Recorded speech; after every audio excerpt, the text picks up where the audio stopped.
Subcommittee on Coast Guard and Maritime Transportation will come to order.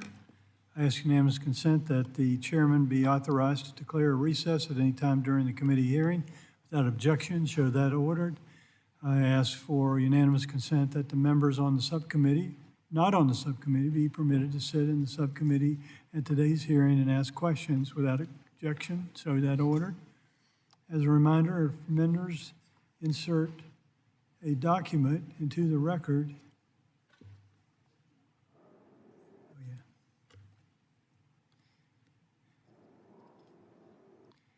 Here's where you send it. Email it to documents, TNI, at mail.house.gov. Okay, now recognize myself for the purpose of an opening statement for 5 minutes. I will meet today to review the fiscal year 2025 budget request for the Federal Maritime Transportation Programs administered by the Maritime Administration and the Federal Maritime Commission. Welcome to all our guests. Rear Admiral Ann Phillips, Administrator of the Maritime Administration, and the Honorable Dan Mayfey,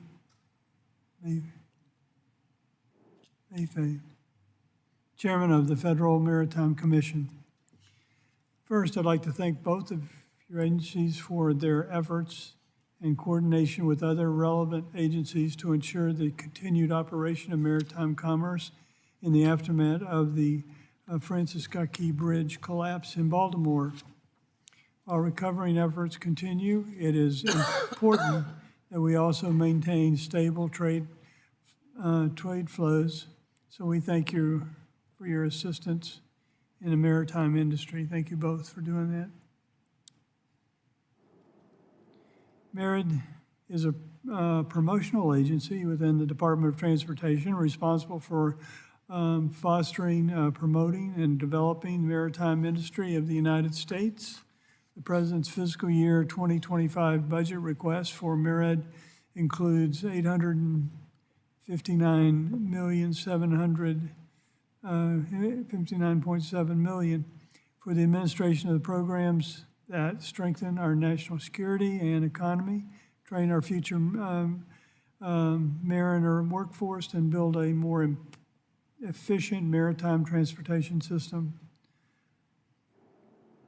Among these programs is the Port Infrastructure Development Program, known as PIDP, a discretionary grant program to fund infrastructure projects that improve the safety, efficiency, and reliability of the movement of goods at coastal seaports, inland river ports, and Great Lakes ports.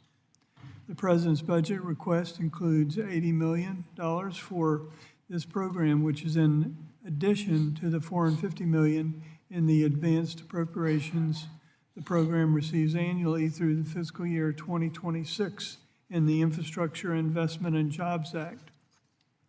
PIDP has grown exponentially since it first appropriated funds in fiscal year 2019. Unfortunately, this growth comes with administrative challenges that severely impact the effectiveness of the program. These include long delays for grant recipients in getting grant contracts signed, which slows the obligation of funds and leaves project scopes vulnerable to inflationary pressures. These delays harm the program's ability to improve our ports. I look forward to discussing ways we can streamline this process to ensure that the program is carried out as efficiently as possible. MARID also oversees the Deepwater Port Licensing Program, which provides permits for the construction of ports in waters off the shore of the United States.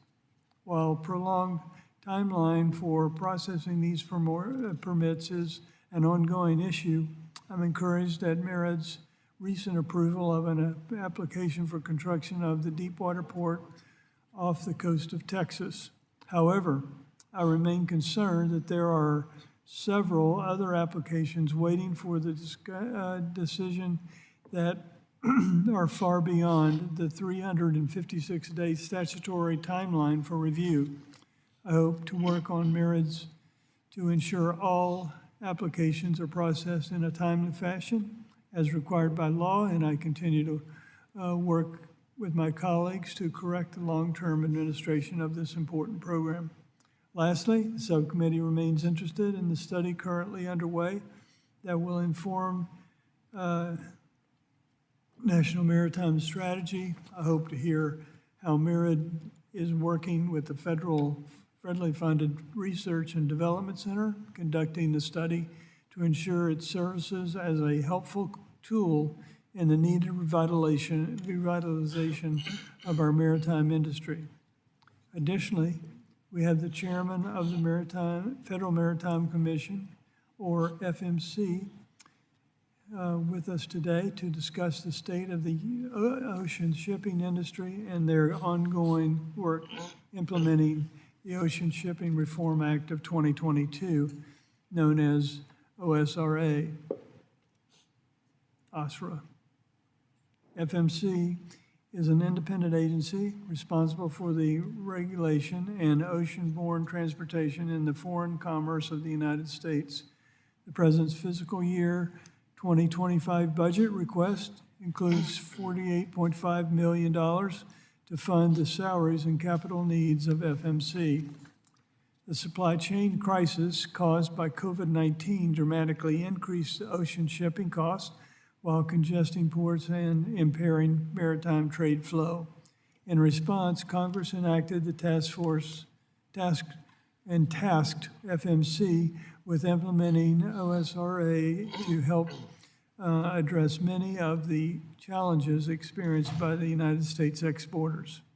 FMC has worked diligently since the enactment of OSRA to implement its enhanced authorities, and I look forward to hearing from Chairman Maffei today at the status of the FMC's efforts. Thank you both for appearing here.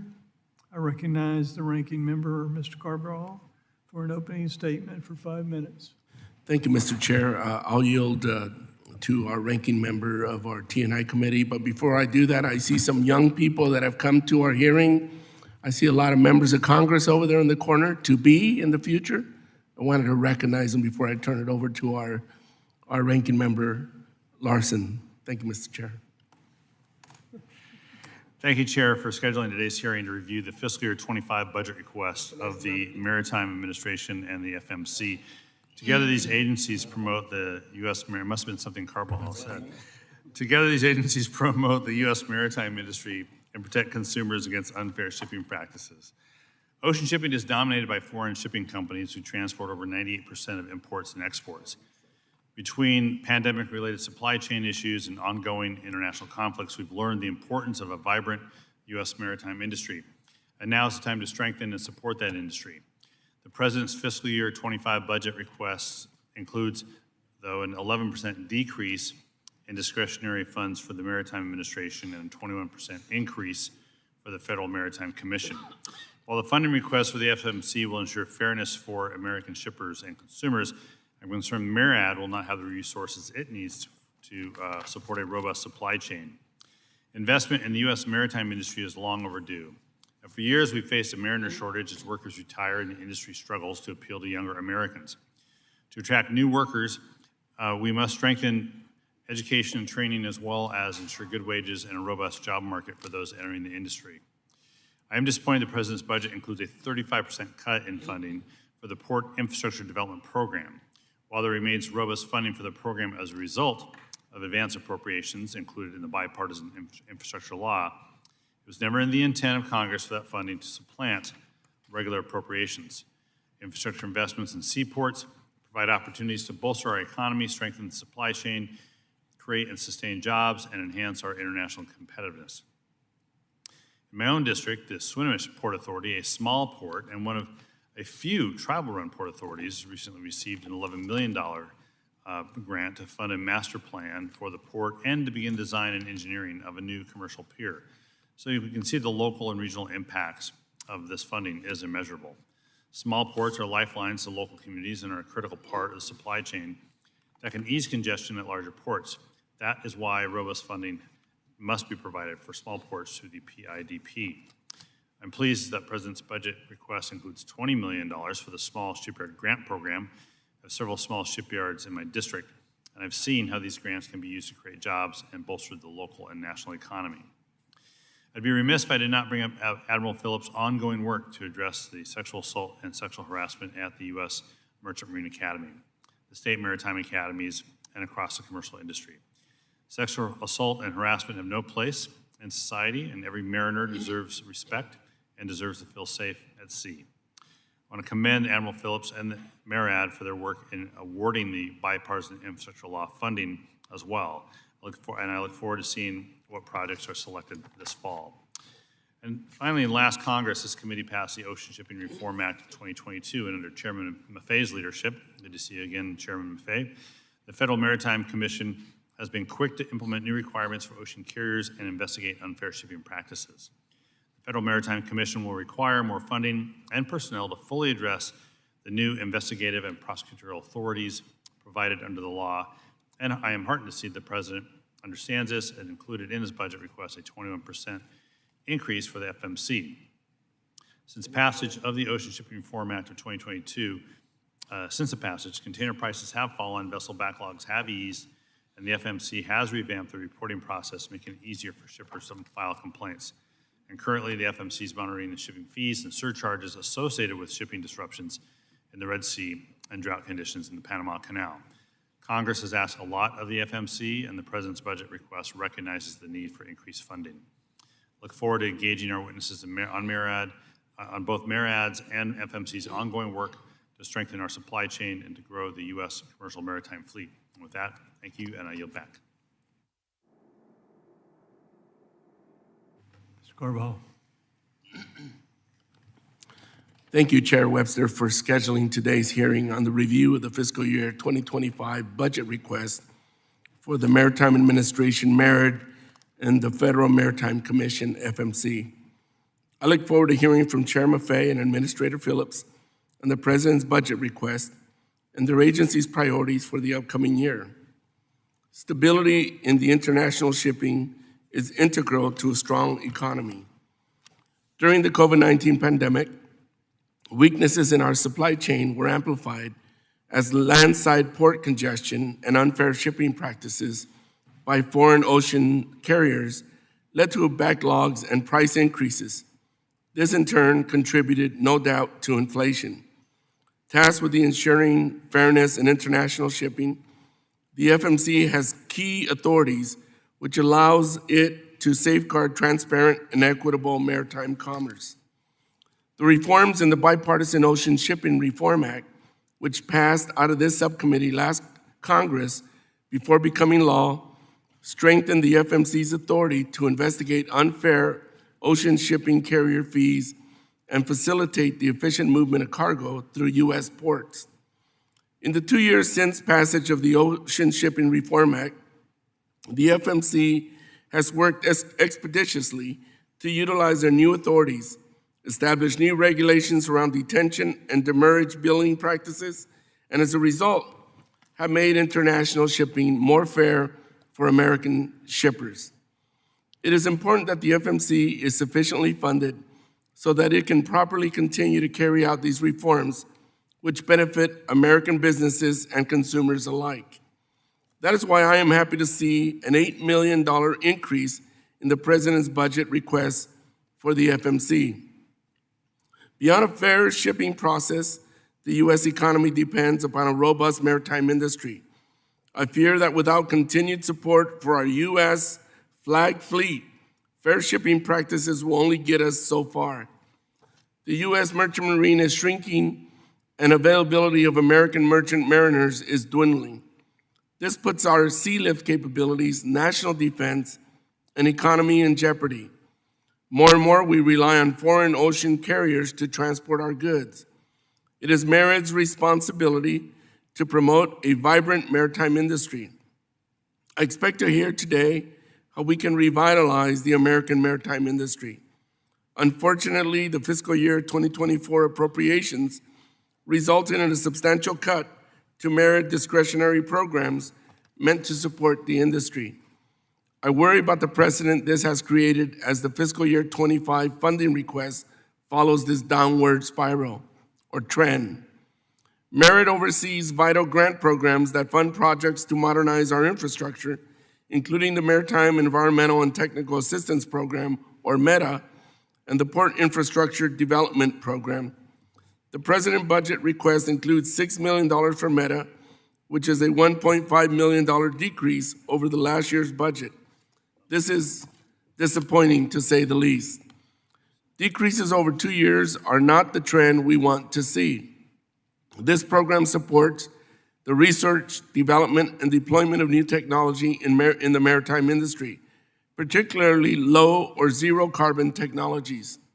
These technologies are crucial for reducing harmful emissions and protecting our public health and the environment, especially for port communities where air pollution is statistically worse. We must continue to invest in these programs that foster innovation, not only to address climate change, but also to make the United States a leader in this new technology.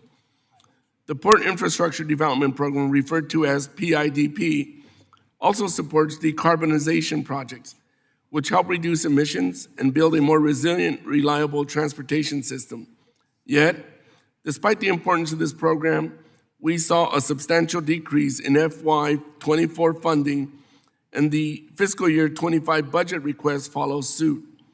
I am heartened to see an increase in funding for the U.S. Merchant Marine Academy. Administrator Phillips has done an excellent job continuing to pursue systematic change to the culture that has resulted in sexual violence and harassment at the U.S. Merchant Marine Academy and in the commercial maritime industry. This issue is of the utmost importance, and while our work is not done, I commend your leadership efforts to make the maritime industry a safe and desirable workplace for all. Thank you to our witnesses and attendees for your participation today. I look forward to a robust discussion about how the 2025 budget request can support investments in improving the U.S. marine transportation system. Mr. Chair, I yield back. I know both of our witnesses are fully aware of the lighting system we have. Green means go, yellow means slow down, and red means time to wrap it up. So with that, ask unanimous consent that the witness' full statements be included in the record. Without objection, show that ordered. I ask unanimous consent that the record of today's hearing remain open for such time as the witness have to provide answers to questions that may be submitted to them in writing. Without objection, show that ordered. I ask for unanimous consent that the record remain open for 15 days for any additional comments or information submitted by its members or the witnesses to be, to be included in the record of today's hearing. Without objection, show that ordered. So as the written testimony has been made a part of the record, the committee asks that you limit your remarks to 5 minutes. And with that, Admiral Phillips, you are recognized for 5 minutes for your testimony. Thank you, Mr. Chair. Good afternoon, Chairman Graves, Ranking Member Larson, Chairman Webster, and Ranking Member Carbajal, members of the subcommittee. Thank you for your tremendous support for the Maritime Administration, the U.S. Merchant Marine Academy, and the U.S. maritime industry. I'm honored to testify before you today and being joined by Federal Maritime Commission Chair Dan Maffei.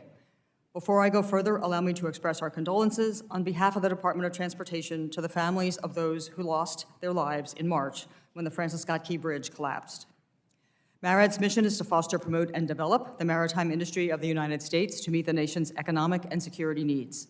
The President's budget for FY 2025 requests $859.7 million for MARAD. It includes the Port Infrastructure Development Program, requesting $80 million for PIDP to enhance port infrastructure, stimulate economic growth, improve safety, address climate change and environmental justice, and strengthen supply chains. The bipartisan infrastructure law also provides advance appropriations for this program in 2025. Last year, MARAD awarded more than $653 million in PIDP grants and awards to 41 projects in 25 states and 1 territory. This year, thanks again to the BIL and funding provided in the 2024 appropriations measure, $500 million in funding is available for PIDP grants. An additional $72 million in FY 2024 appropriations has already been congressionally directed to 22 projects. Applications for this program closed May 10th this year. The 2025 budget requests $10 million for the United States Marine Highway Program to support marine supply chains and offer cost-effective transportation for U.S. shippers and manufacturers. MARAD awarded nearly $12 million in marine highway projects in 2023. In 2024, $5 million in funding is available. The 2025 budget also requests $20 million for MARAD small shipyard grants to improve infrastructure at small U.S. shipyards, enhancing their efficiency and competitiveness for commercial ship construction and maintenance. $8.5 million is available in 2024. Applications close May 8th. Within MARAD's FY 2025 budget request, $6 million will support the Maritime Environmental and Technical Assistance Program, and $3.7 million supports the Federal Ship Financing Program, Title 11. When combined with the FY 24 appropriation for Title 11 of $53 million, this will support $1.3 billion in outstanding loan guarantees.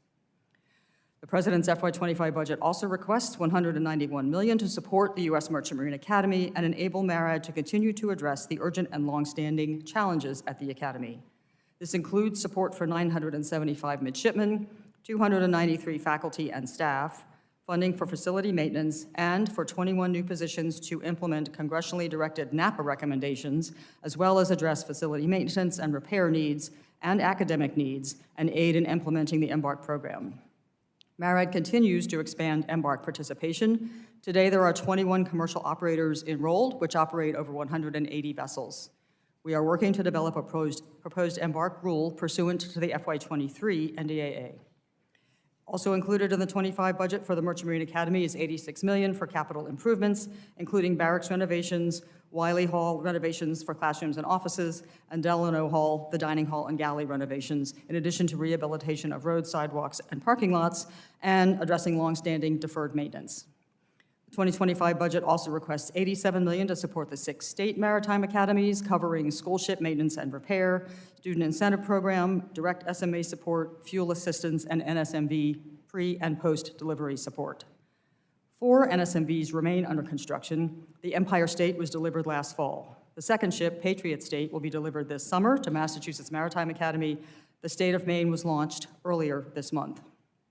Our government-owned Sea Lift fleet is supported by privately owned, commercially operated U.S. flag vessels in the maritime security and tanker security programs.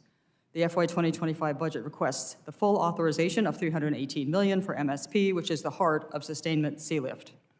MARAD has also fully implemented the 10-vessel tanker security program and is requesting $60 million for that program.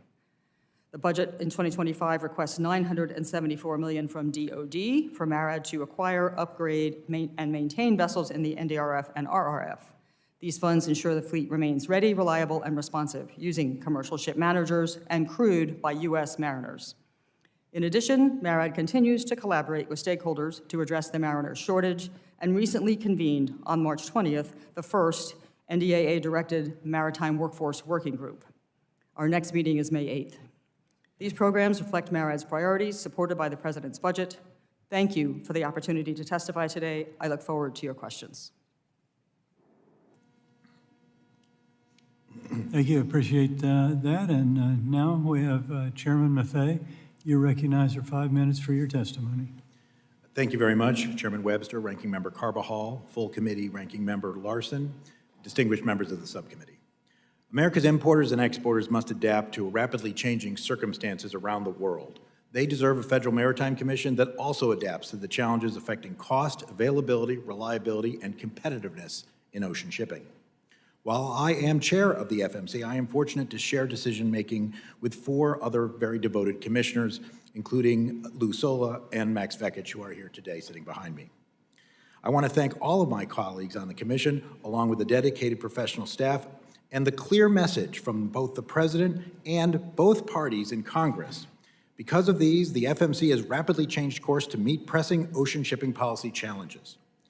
Informed by our experience during the COVID pandemic and empowered by the Ocean Shipping Reform Act of 2022, or OSRA, as the chairman mentioned, The Commission is more active than ever and increasingly serving as a venue that shippers turn to for assistance. Since June 2022, our Consumer Affairs Office has responded to roughly 2,400 requests for assistance and continues to serve dozens of callers every week. The number of complaints filed with the FMC already this year is on pace to exceed last year, and matters brought before an FMC administrative law judge are triple what they were in 2019. Even 2 years after the end of the COVID-linked supply chain problems, the demand for FMC services remains high among American importers and exporters, a sign that they value the FMC's ability to resolve their concerns and have a positive impact on their businesses. When it comes to enforcing rules on cargo carriers, the FMC has gone from slow steaming to full speed ahead. In a short time, the FMC has built a robust enforcement capability, pursuing cases against even the most well-resourced potential violators. Our enforcement program has gone from assessing virtually no penalties in FY 2020 and FY 2021 to assessing $2 million in penalties in fiscal year 2022 and nearly $2.9 million in FY 23. So far in FY 24, we are on pace to either meet or exceed last year's total. Foreign-based ocean vessel operators are paying the bulk of these penalties. In addition to enhanced enforcement, the FMC has implemented or made significant progress with all of OSRA's mandates. This includes building on the incentive principle interpretive rule. This rule, authored by Commissioner Rebecca Dye and put into effect in 2020, established that a detention or demurrage charge must help promote the efficient movement of cargo and/or equipment, and it can't be for any other purpose. In February, the FMC unanimously approved a final bill on detention and demurrage practices. This rule sets requirements for how common carriers and marine terminal operators must bill these charges and provides clarity on who can be billed, within what time frame, and the process for disputing bills. The rule is slated to take effect on May 28th. Now, I would note here that the World Shipping Council, the group that represents the largest foreign-based shipping carriers, has appealed this new rule, contending that it exceeds the FMC's authority. I maintain this tough but fair rule is fully in line with the letter of the law as well as the intent of Congress in OSRA.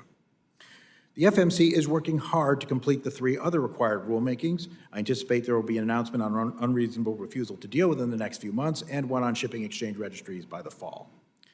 The OSRA charge complaints process continues to be a popular avenue for shippers to seek expedited relief from improper bills and invoices. Since June 2022, almost $2.5 million in charges and fees have been waived or refunded by common carriers. The FMC has largely delivered on the investment started when OSRA was signed almost 2 years ago.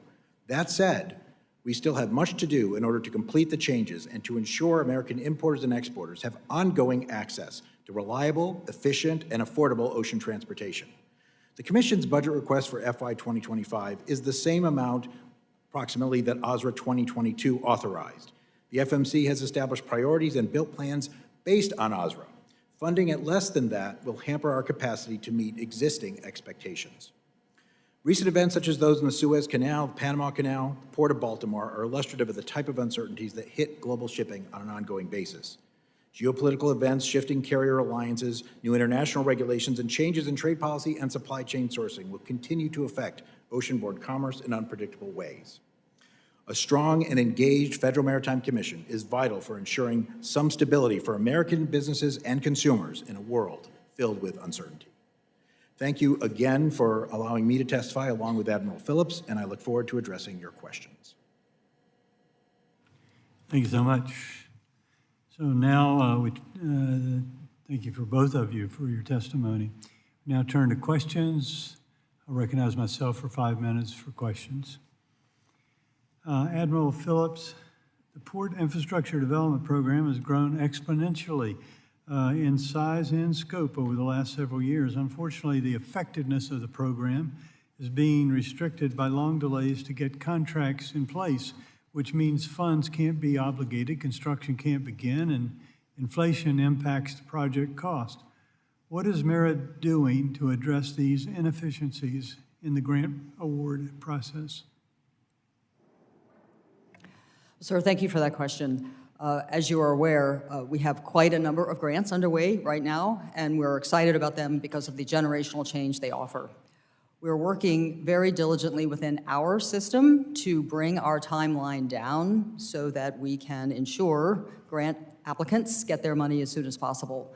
Our current average time to work through both the NEPA process, the environmental assessment process, and the grant agreement process, which is basically scope, schedule, performance, is 20 months. We'd like to get that down to 12.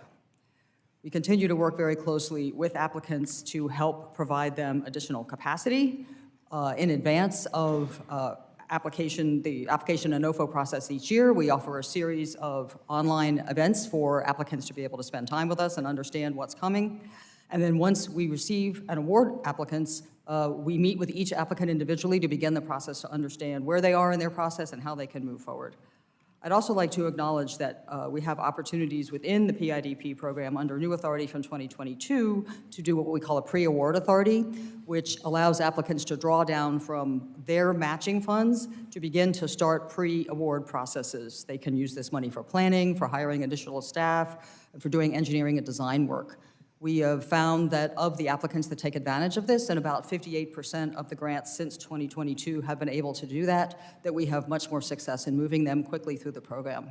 I would add finally that the record is 6 months in getting to grant agreement signing and NEPA completion, and we have had a number of applicants be able to complete it within 1 year. So it is possible to do it, and we continue to work with applicants to help work them through the process. Thank you, sir.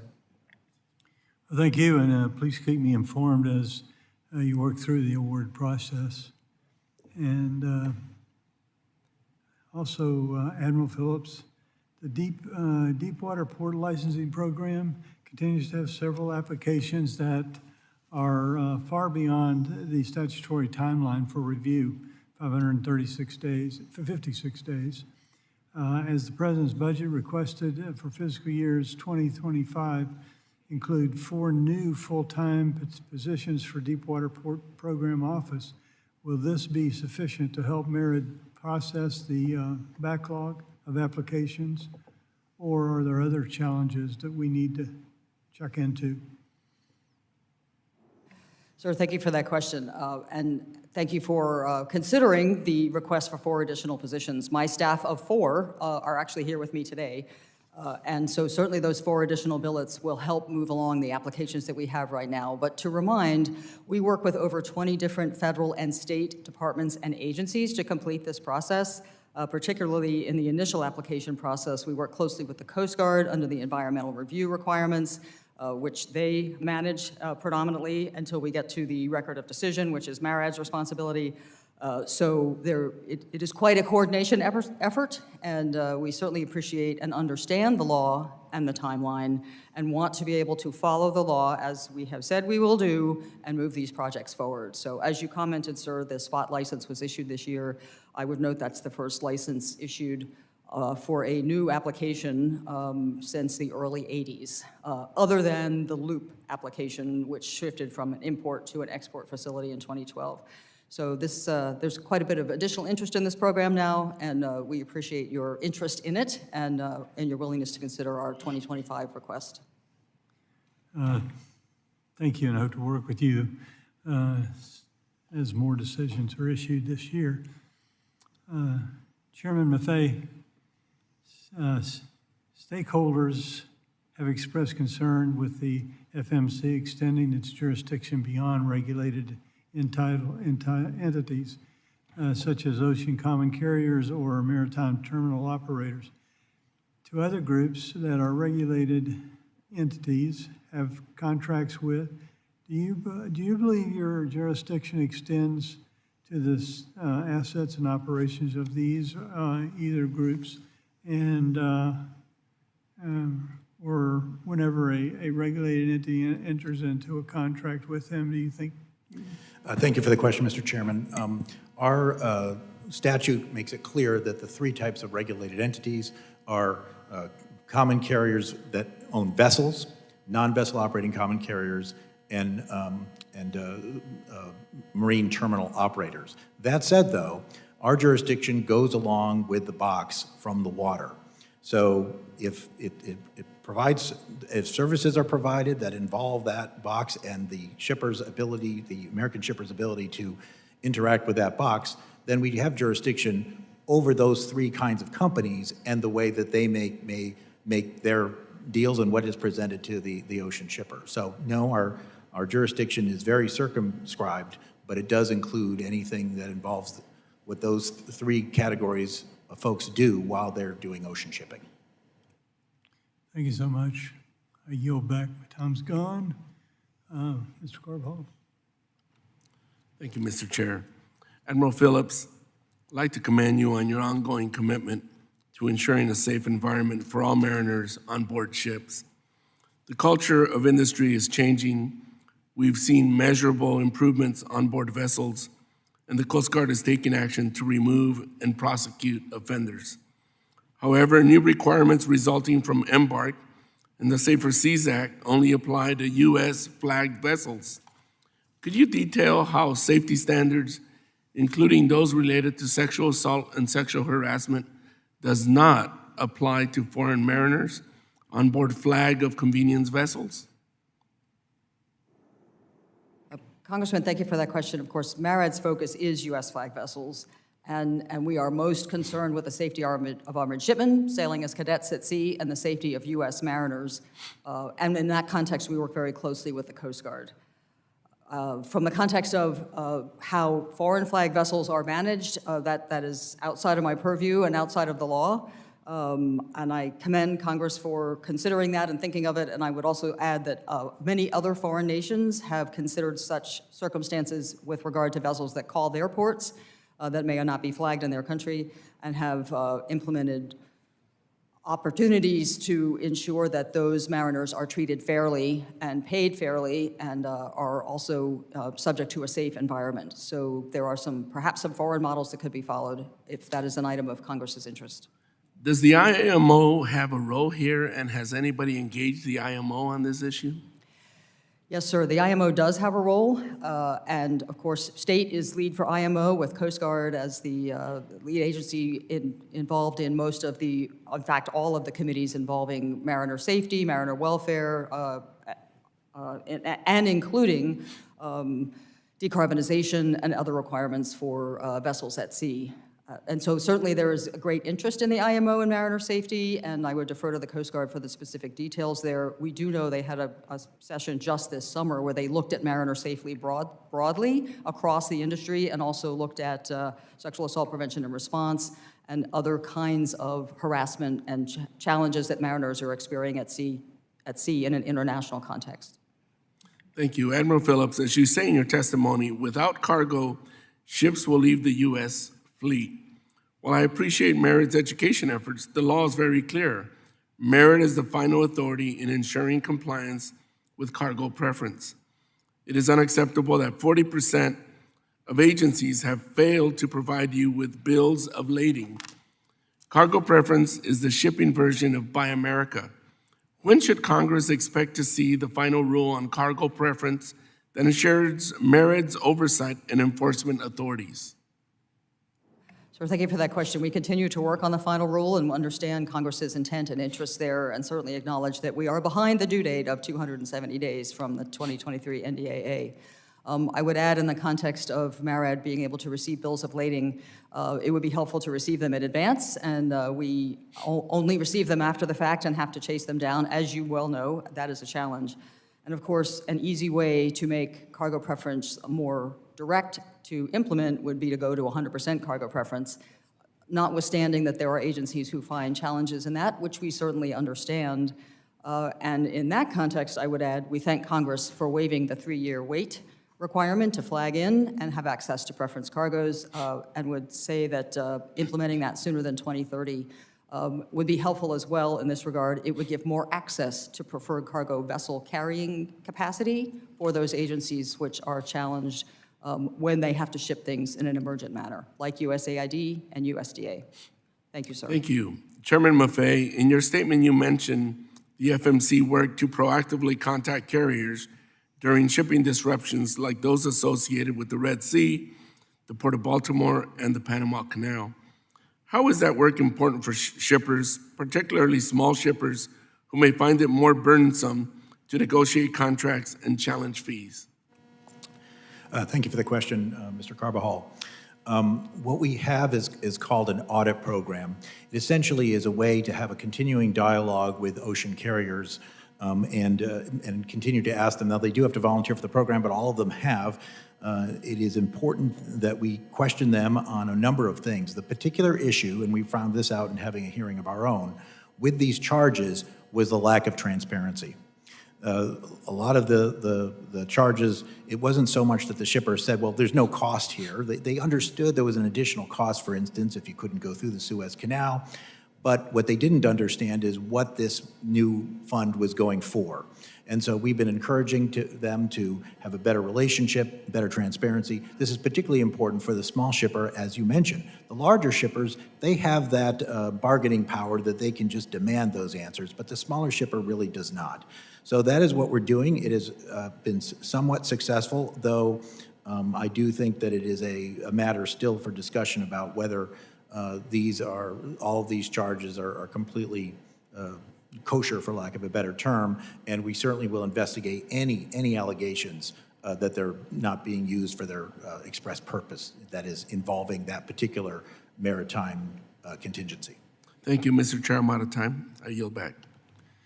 Thank you. Representative Larson, you're recognized for 5 minutes.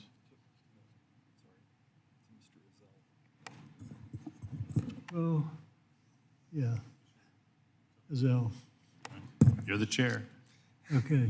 Mr. Azell, you're recognized. Thank you, Mr. Chairman. Admiral Phillips, and thank you for being here today, and both of you appreciate your commitment. Admiral Phillips, as you know, my Gulf Coast colleague and I, Congressman Troy Carter, and I introduced legislation to expand MARAD's Capital Construction Fund program. This expansion would give marine terminal operators access to deposit funds into the tax-deferred CCF account for purchases of cargo handling equipment. When Secretary Buttigieg testified before the full T&I committee last year, he said if Congress authorized our CCF expansion bill, he'd fully implement it. I was very pleased to hear the department's support. Can you explain how programs such as CCF complement programs such as PIDP and work to leverage private investment into our U.S. maritime transportation system? Yes, sir. Thank you for that question. The Capital Construction Fund program, as you point out, is a fund into which vessel owners or operators may deposit profits based on the profits generated by that vessel, and then after a period of time, remove those profits from that fund, which actually is an IRS-operated program. We just manage it, and then we pass the information to the IRS. They can take that money back out, and they can use it to either build a new vessel or improve a vessel, improve maintenance, et cetera. So it's been a very successful program, and with the changes in the 2023 NDAA, it's become even more successful because it now includes a much wider range of vessels that may participate, and there are no geographic restrictions. So we have seen a tremendous uptick in that particular program's functionality. It serves really to support the maritime industry and the shipbuilding industry broadly in the country. Its connection to port infrastructure development would be really loosely tied to increased capacity in our shipbuilding industry to support moving the goods that come and go from port infrastructure. There's not a direct tie there. That said, I'm aware of your legislation and, of course, and understand your intent in trying to find ways for terminal operators to purchase equipment and take advantage of such a tax-deferred fund. It would be interesting to try to implement it in exactly the same way as the fund is currently administered. However, we're happy to work with your staff to try to better understand the objectives and find a way forward. Thank you, sir. Thank you. The state of Mississippi is home to Taylor Machine Works, United States' largest manufacturer of wheeled cargo handling equipment. I believe securing America's supply chain is a matter of national security. Can you explain to us why it is important to support efforts to rebuild manufacturing industry, especially as it relates to supply chains in the U.S. maritime industry? Admiral, I'm sorry. Yeah.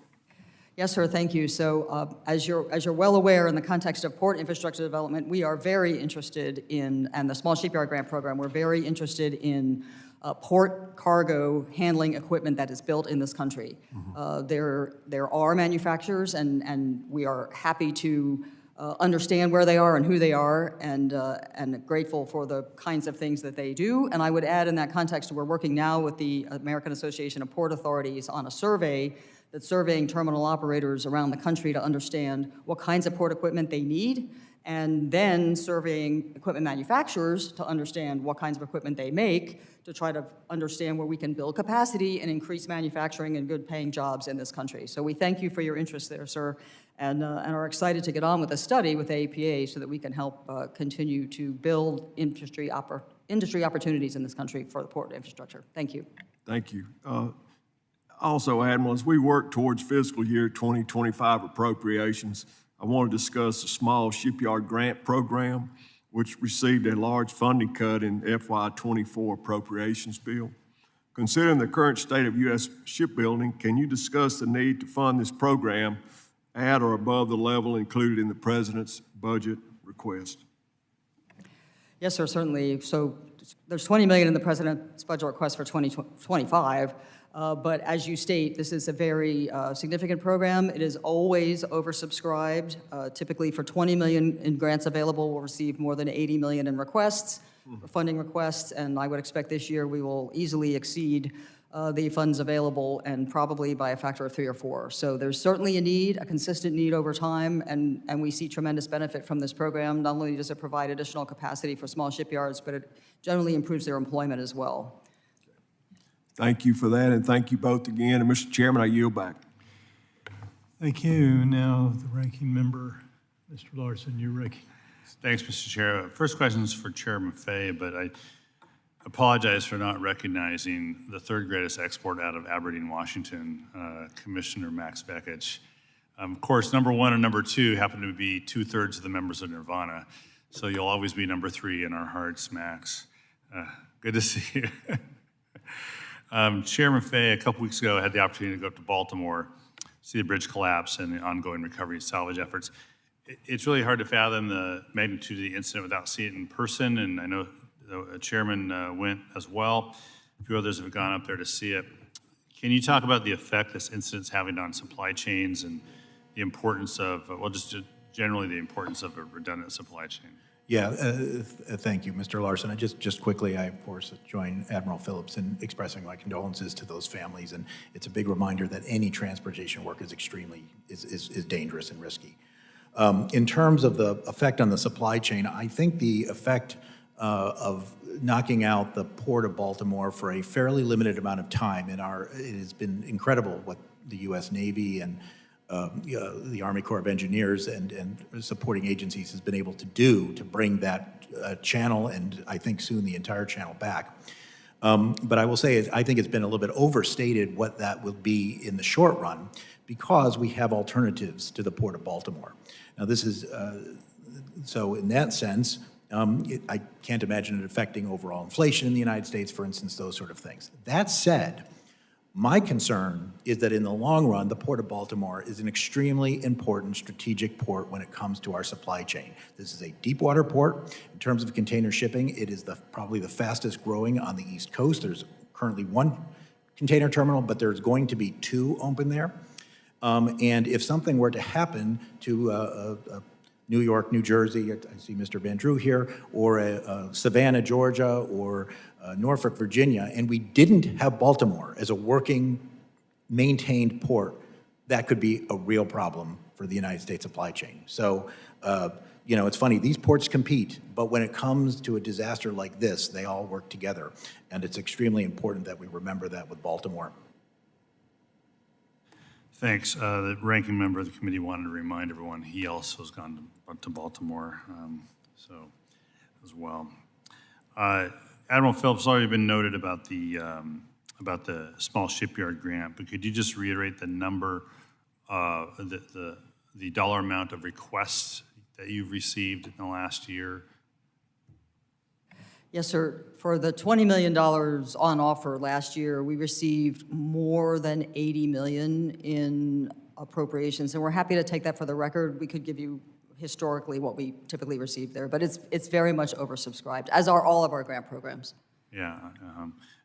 So when you do those assessments of, say, the $80 million in requests, just so that the number is accurate, is it 80 million of all really great, super great projects, and only get 20 million, or some not, some clearly aren't ready to go? Sir, anecdotally, I would say that the small shipyard grant in particular, that program, people are either qualified or they are not, and most applicants are qualified. Many are repeat applicants, as you are well aware from your district, sir. People come back again and again and again, and with success over time. Yeah, we've got quite a number of projects in past rounds doing great work. I was disappointed about the administration's request for the PIDP, which is $80 million.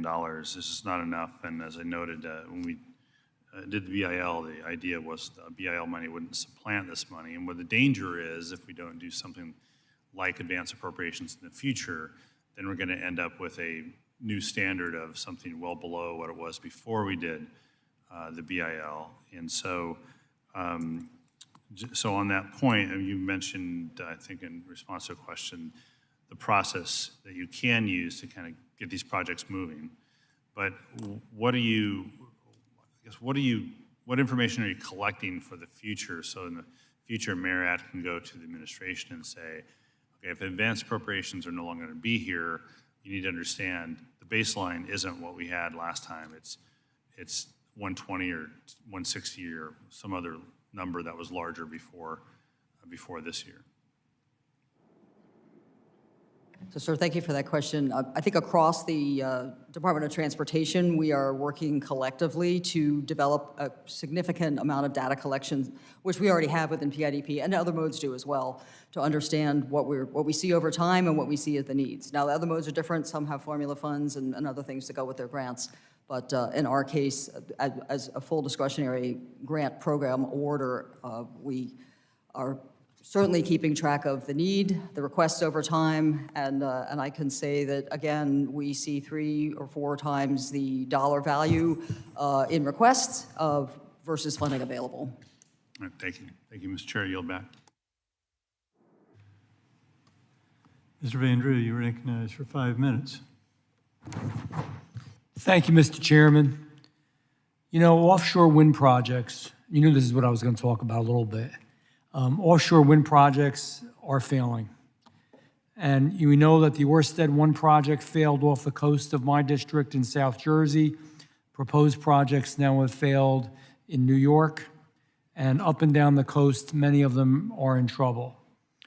Yet for years at this point, the Maritime Administration, MARAD, has been giving subsidies to fund these projects, which many of them seem to be going towards the graveyard. In my opinion, no more funds should be allocated to these hemorrhaging money pits. Just last year, $202 million, almost $202 million were awarded to funding MARAD's budget supports of these ventures.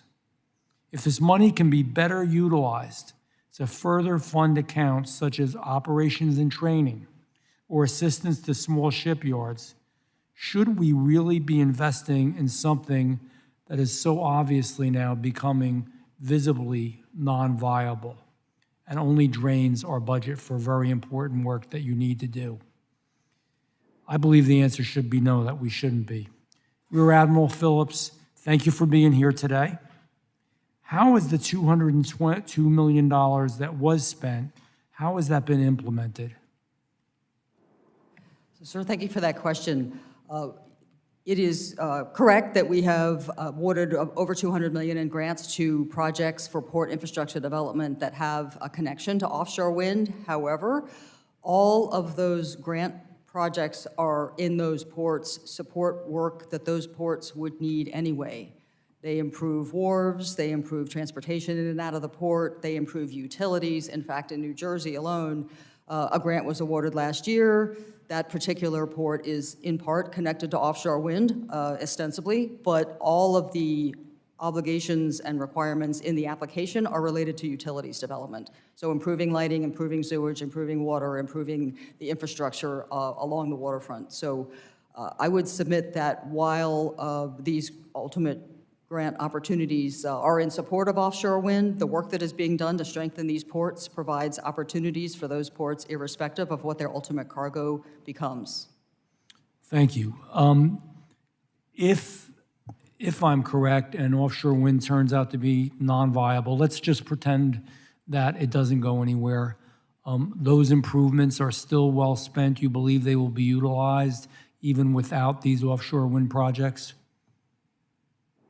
I do believe they will be used irrespective of the ongoing work in offshore wind or not. Do you believe the benefits of the funding outweigh the needs of other parts of MARAD's accounts, such as the ship disposal program and the tanker security program? So those programs are funded in separate lines, and certainly the discretionary grant program is meant for a specific outcome, which is improving the movement of goods, and it supports that. I understand they're in separate lines, but money, as they always taught me, is fungible. And, you know, that is the dollars that could be used for other functions, and that's why I think we have to look at this carefully. Do you know if there are plans to ask for more money to fund offshore wind one way or another, even though the funds have already allocated to these projects previously? Sir, MARAD's contributions to offshore wind support include port infrastructure development, as you have discussed, and also support through our Title 11 shipbuilding program. Those are the two areas where we are most engaged in offshore wind opportunities. Okay, so I know you can't answer this question in your position, but I was going to ask you, do you believe offshore wind is still a worthy investment? And I know you're going to give me a really good answer that that's not your job to determine, something along those lines. But I would think it's not, and I think that in these really frugal times, as you hear this committee talk about investments that they'd like to see in other areas that are very much needed and are pending, that we perhaps could spend our money better. Appreciate your answers. To me, the offshore wind developments are a waste of taxpayers' money and MARAD's money when it is exclusively for them. I would urge the administration to stop spending money on those projects and for some of these other good projects we have. In my mind and many others, they still actually pose a threat to maritime safety, to navigation, to fishing, to the whales, to the environment, to tourism, and to our utility rates, which I know is something you don't deal with, but our utility rates are going to increase significantly, drastically because of them. So I'm hopeful that we don't go forward with them. Thanks for your answers, and Chairman, I yield back. Thank you. Mr. Auchincloss, you're recognized for 5 minutes. Thank you, Chairman. Chairman Maffei, welcome. Appreciate your time. Last year, my colleague, Mr. Ezell, and I sent a letter to the Commission advocating for FMC to use its existing authority to establish a National Port Advisory Committee that would be comprised of public port authorities, marine terminal operators, and maritime labor organization. This establishment of this committee would provide the maritime industry with the opportunity to share their concerns to the Commission regarding potential regulatory impacts on operations at America's ports and marine terminals. Do you support the establishment of a National Port Advisory Committee? And if so, how can Congress help you to implement this? Thank you, Mr. Auchincloss. I certainly support that we need to hear from all of those groups of people, and we need to hear from them often. And myself and all of the 4 commissioners spent a lot of time communicating with those. I would say on a specific, I won't comment on a specific legislation, but I do think in the long run, certainly it's very important. Here's my concern, and that is that we have one statutorily provided for committee that is a shippers committee, half exporters, half importers. It is a good thing to have, and I certainly support the principle, as I support the principle of what you're talking about. The danger, though, is that the assumption was that it would cost no money. And it does end up costing some money. I'm not saying it's a huge amount of money, but the group has decided that it has, I think, quite a few meetings, not in Washington, We have to make sure that they follow open meeting laws and have IT support, and therefore we're often faced with either having to send a staffer or two across the country. We're not a big agency like Admiral Phillips' agency, so it's even these small. I'm kidding about that. We both come from very modest agencies, but we can't necessarily do that without a specific line item. So I guess what I would say is to make it easier, if you do propose this, then definitely include the funding for it. The last thing I'll say, though, is that if we want to do it ideally, maybe they all should be one advisory committee. I'm not sure whether having 3 or 4 advisory committees is the right way of going about it. It's certainly better than not hearing from these groups at all.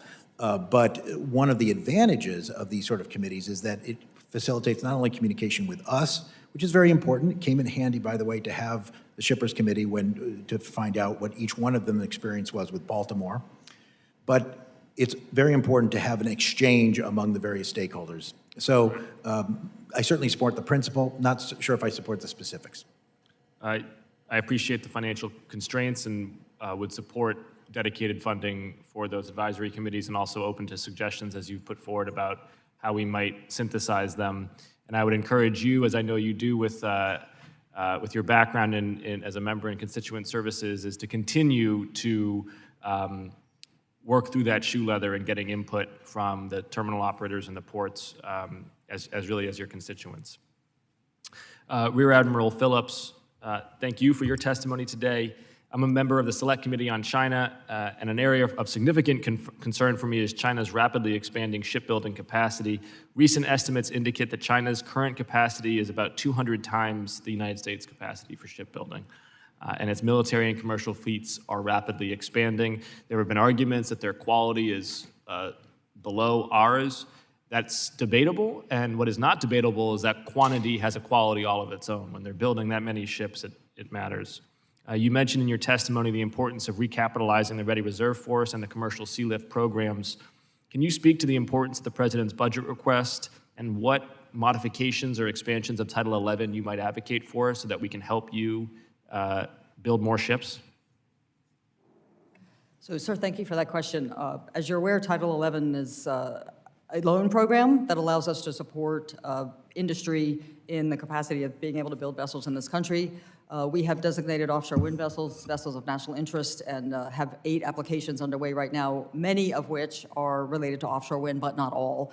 And in fact, we are also allowed to loan money to ports for improvements, and we have 1 port loan in progress. So the challenge with Title 11 is that it takes some time, but the good news is that we pay or are allowed to loan to borrowers who may find themselves dealing with higher interest rates if they were to go into another program on the open market. So our opportunity there is to expand capacity, to continue to provide opportunities for builders to gain access to funds, to be able to build vessels, and that, of course, improves and expands our U.S. flag fleet, particularly our Jones Act fleet as well. Well, as I indicated to you earlier, I'd like to work with your office on legislation around Title 11 to see how we can give you as many tools as possible to widen our shipbuilding pipeline in this country in the most cost-effective way possible. So I look forward to working with you on that. Thank you, sir. Yield back. Representative Skolton, you were recognized for 5 minutes. Thank you so much, sir, and thanks for having this important hearing.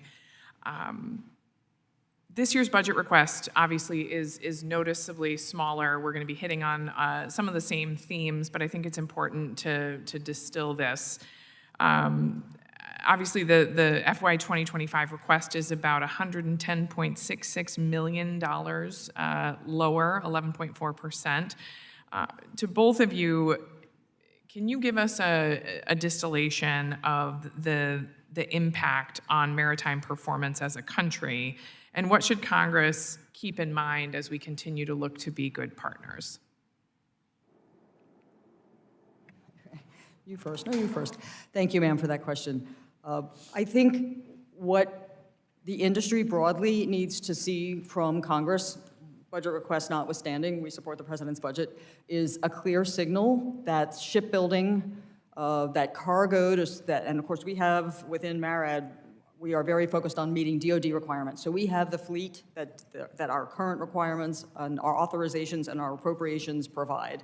And that is largely based on DoD requirements. So signals to the industry that there is interest in sustaining long-term growth in the shipbuilding industry, long-term cargo access for U.S. flag vessels in particular, and that then generates long-term job opportunities for mariners that keep people in industry. So that's my primary focus, is U.S. flag vessels, cargo for them to carry to meet our nation's needs, and a sustained opportunity for U.S. mariners, which will help us bring more mariners in, not only bring them in, but retain them, keep them in the industry, ensuring their safety, ensuring the best quality of life possible for them. So that's broadly the kind of signal that we need to see from Congress so that the industry knows they can move forward. Tying into that is an opportunity to build those ships here, which then gives us an opportunity to build and sustain shipbuilding capacity, which not only supports the broader industry, the Jones Act fleet, but also our military capacity in shipbuilding as well. So it all ties together, but what industry wants to see is a clear signal from Congress that sustained interest and growth beyond the TSP program and things that we've managed to accomplish that have grown the fleet are there and will continue to be there for the future of the industry. That's great. As a regulatory agency, of course, our direct jurisdiction doesn't cover most of this, but since you asked, Yes. what I will say is the bipartisan infrastructure bill was very important, but it was like a down payment. If we really want to take full advantage of the ocean carriage in this country, we're probably going to need a lot more investment. The issue is that of supply chain resiliency, and I mentioned it a bit with Baltimore, but our ports, but also a lot of the issues that happened during COVID, though there were issues at the ports, actually happened inland. I think I was quoted as saying, if you build a bridge in Indiana, you're still helping me as Federal Maritime Commission Chair, and that's true. The biggest issue probably facing the Baltimore port as we move forward and reopen the channel is the fact that that bridge is down. Wait a minute, what does a bridge have to do with maritime? It has everything to do with maritime. A port is where water meets the land.